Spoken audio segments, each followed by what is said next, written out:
Hey everybody, Chris McGraw here from Almost Adventurous. Going to do a departure from the insulated jackets that I've been reviewing for the past few times and talk about a shell that I have, a very bright orange shell here, that is the Patagonia Knifeblade Pullover. They made a knife blade jacket as well as this, which is, boom, a pullover. Pullover is going to be lighter weight, slightly different cut, but I haven't actually worn the jacket to compare them side by side. I just have the pullover. This is a soft shell jacket. I have a few different soft shell jackets, and this is the only one I have in a pullover, so I don't really feel the need to buy the jacket version of this unless I found it at a screaming deal. So yeah, let's see here. First things first, let's look at the year. Fall of 2011 this came out. As we are filming this and as it will be published, it's January 2023, so this jacket is getting up there in age. It's going to be 12 years old this year. That is definitely not as long as I've had it. I've had it for a much shorter period of time. And because of that, I did get it on a pretty good deal, though there are some issues with it, which I will get into later. Use case for something like this. This is going to be a pretty dang solid all-around jacket. The main use case, I would say, is going to be for climbing. Couple of the reviews I read way back in the day when this came out mentioned like trail running and things like that. I have quite a few other jackets that are maybe more specific to that endeavor, so not going to use it for trail running. I could see throwing this in a pack for hiking, hiking up a 14er and just having this in the pack. Though I tend, if it's going to be a relatively dry day, I tend to just throw a wind shirt in there. The biggest difference between something like this and the Houdini being the breathability factor. Again, we'll get to that in a second. But that could be another use case for it. There is the issue of it not being a full zip, which just means that it's going to be harder to use in general for people, just like this guy here. They're just less popular because people don't want to have to throw something over what they're already wearing. This is actually this is the R1, similar case where it's not a full zip, and I actually had kind of trouble getting this on today. It was kind of all twisted in on itself.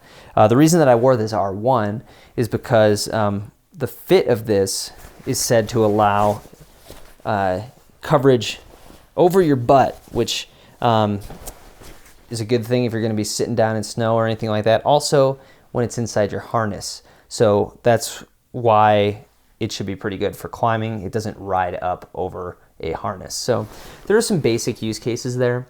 So yeah, year was 2011, like I said. Price that I got it for, a whopping $45, which I would say, depending on the condition that you find a jacket like this in, is a pretty dang good deal, especially if it's in good condition. I'll get to the condition of this one in a little bit and whether or not I thought it was worth that $45. But just for a frame of reference, when this came out and was not on sale, but just like when it first came out, full price MSRP was $349. So $45 is more than $300 less than that. The reason it was so expensive, here, let me just hold this thing up, is going to be, the reason it was so expensive is the exterior fabric. The exterior material is Polartec Power Shield Pro, which at the time, top of the line, right? Best tech as far as soft shells go. So we're talking, it has incredible breathability. It has 10,000 millimeters of waterproofness, which sounds somewhat impressive, but it isn't as impressive as it sounds. Waterproofness, it's kind of gotten away from this a little bit with jackets lately, or at least they haven't released specs like this with a lot of different soft shells. 10,000 millimeters or 10K is just the amount of pressure, that water pressure that this can hold before, this material can hold before letting in 3 droplets of water. 10K it's okay, it's all right. For a frame of reference, something like Gore-Tex, which is 100% waterproof, is 28K, so almost 3 times as much as this. So this is it's gonna be okay, but it'll wet out. You're not gonna stay completely dry in like a Seattle downpour and you're out there all day. But that's why you have DWR as well.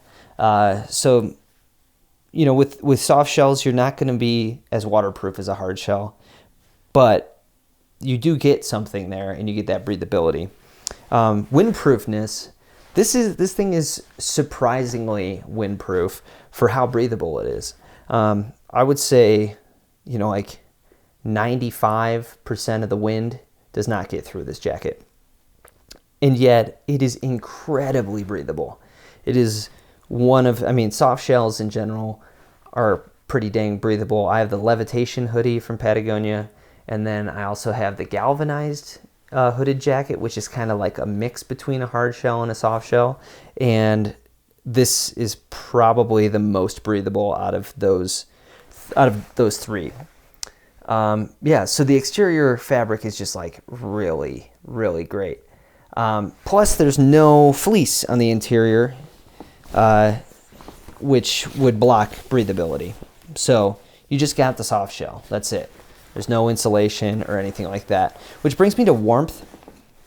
Like on its own, because there's no insulation, it's not going to keep you all that warm, with the exception of keeping you out of the elements. So it'll keep you somewhat dry, and it'll keep you out of the wind, which overall will help you retain warmth. But it's not going to be anywhere near as warm as an insulated jacket, just because there isn't any insulation. That's the whole point of this. You throw this over something like that. Exterior features. So let's just do a quick rundown of the exterior features, starting with the cuffs. So we got Velcro cuffs. So it's one up on the levitation hoodie, because that one just has regular elastic cuffs. So that allows you to mess around and tighten and loosen depending on what you're wearing underneath. Because it is a pullover, it does not have hand warmer pockets down on the bottom, but it does have 2 chest pockets, which are quite a bit bigger than, like, say, a normal chest pocket like the one on this R1, or even on the jacket version of the full zip jacket version of the Knifeblade. So that's pretty neat. We got some pulls here for the hood. The hood's got a nice visor. It's also got a pull on the back, so this is good with a helmet on. It's also good without a helmet on because you can adjust it really well. Got this little zipper garage up here. We do have this nice material on the inside of the top of the zipper, so when it hits your chin, it's pretty comfortable. And then we got the rubber pulls on the ends of the zippers, which, as I've stated before, you guys know that I like those. Kind of moving into the interior a little bit of the jacket, but we also have pulls at the bottom to cinch the jacket tight. Let me get this chair out of the way, unzip this, and throw it on over this R1, and we can see how it fits. So there's the fit. So up front, it's coming down, like here's my waist. Here's where a climbing harness would go. And then in the back, it doesn't quite cover all of my butt, but it does come down a bit further than the front, which is nice. So like I said, here are those pockets, super easy to access, like the Velcro. And then the hood, throw this on, look like a total dork. And here's what it looks like zipped up. So it's not covering your face completely. We have this visor here to keep out the rain, and I already have it somewhat cinched down.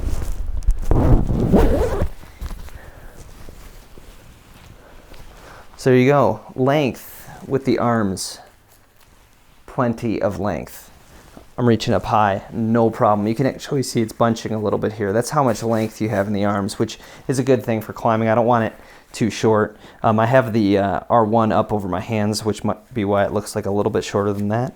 But yeah, the length on it is phenomenal with the sleeves. I just love the fit. It's like trim without being constricting. This is a size medium, by the way.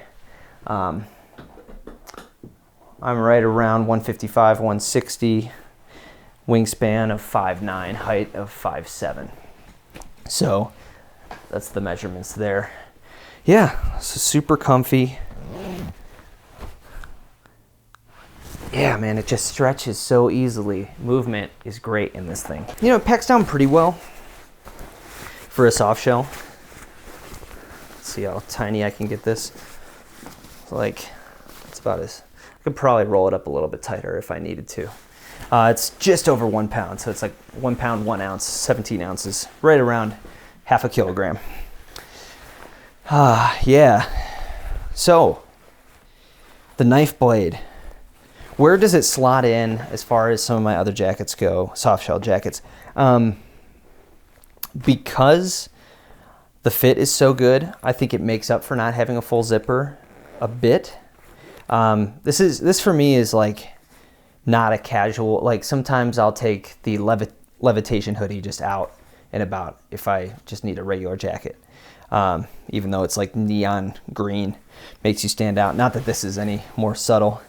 But this isn't going to be something like that. This is going to be a purely technical piece for me, just because ease of on and off, not great. That being said, there's a reason that the Knifeblade Pullover is still incredibly popular. If you look on Wornwear, these things are going from $180 to over $200 still. Newer ones than this one, but still. You know, considering I got this for $45, this is a pretty good steal. This is up there for me as far as like quality snags on the secondhand market. The one thing that's holding me back from that is going to be durability. So like I said, this thing is approaching a dozen years old, and there are a few things that are problematic with it. The hood is starting to, there's like 2 little holes in the hood here. There's a tear on the cuff. But the biggest thing is the adhesive is coming off on the inside. So you can see this should all be taped down, and it's just coming apart. Probably somebody, like you could see the dried adhesive here, somebody may have thrown it in the dryer when it shouldn't have been. Was not me. It was before I got this. So yeah, there's some pilling here, but that's to be expected from a jacket that has seen use. To me, this jacket's incredibly unique as far as like things that I own. I don't own a ton of pullovers, but because of these issues, do I think it was a great deal at $45? I'm going to say we'll see. I've used this thing quite a bit. I think there's a ton of life left in it. And for that reason, I'm going to go to the Patagonia store and try to see if we can get maybe a couple more years use out of this through a repair. So for those of you who aren't familiar, there's a lifetime guarantee on these products. I don't generally go into a Patagonia store and like want a refund, especially from like a 12-year-old jacket. This jacket has served its owners well. And so I don't want to just go in there and be like, hey, this is a $350 jacket. I want $350 because it's, falling apart. But I do tend to take advantage of them repairing stuff quite a bit. Just because when you're actually using your gear, it does get beat up. And stuff that I can't repair here at home, but still want to have, you know, like a longer life, I will send it in, and people who do their repairs are phenomenal. There have been times when I've gotten repairs back and I don't even remember where the issues were. That's how clean of a repair has been done. So hopefully they can do the same. If not, I might just try to do it myself with some Gore-Tex tape. We'll see. It'll be a bit of a tough go. The hood, the holes in the hood should be really easy. That's just like a quick patch. And same with the one on the cuff. I could do that, no problem. It's just when the interior stuff starts going, it's where the cinches are in the hood, and so that's a little bit problematic. But overall, it's a really unique piece of gear. Not one that I would say, if you're just looking for like a casual piece from Patagonia, I would necessarily recommend. But if you're looking for something specific for climbing or for, you know, outdoor pursuits, I'd say go for it, especially if you can find it for a good price. Like I said, on Warmwear, they go for like $180 to $200. I would not purchase it anywhere near that price, but anywhere from like $40 to $60 or $80, depending on, again, the condition. I would say it's a pretty good buy. So that's the Patagonia Knifeblade jacket. One extra note, Colin Haley, who is a Patagonia climber, athlete, he's got a couple of articles up on their site that are phenomenal about gear. He really loves the Knifeblade pants. One of his favorite pairs of pants. So if you could snag the pants, it seems like that would be a good thing to grab as well. I've never found them. They're much rarer and they were discontinued pretty quickly. But same material. So stretchy, like soft shell pants that he really loves. So yeah, just something I also wanted to throw out there. Just a reminder, hit that subscribe button. Thank you guys for watching. You can also follow me on Twitter. I have my Twitter handle in the description. I like to throw gear deals up on there every now and then, mostly so I don't buy them. I have a lot of gear already, don't need to buy any more. So by throwing all the deals I see up on Twitter, hopefully somebody else will purchase that stuff and get good use out of it. Yeah, thanks for watching again, and get outside. Peace.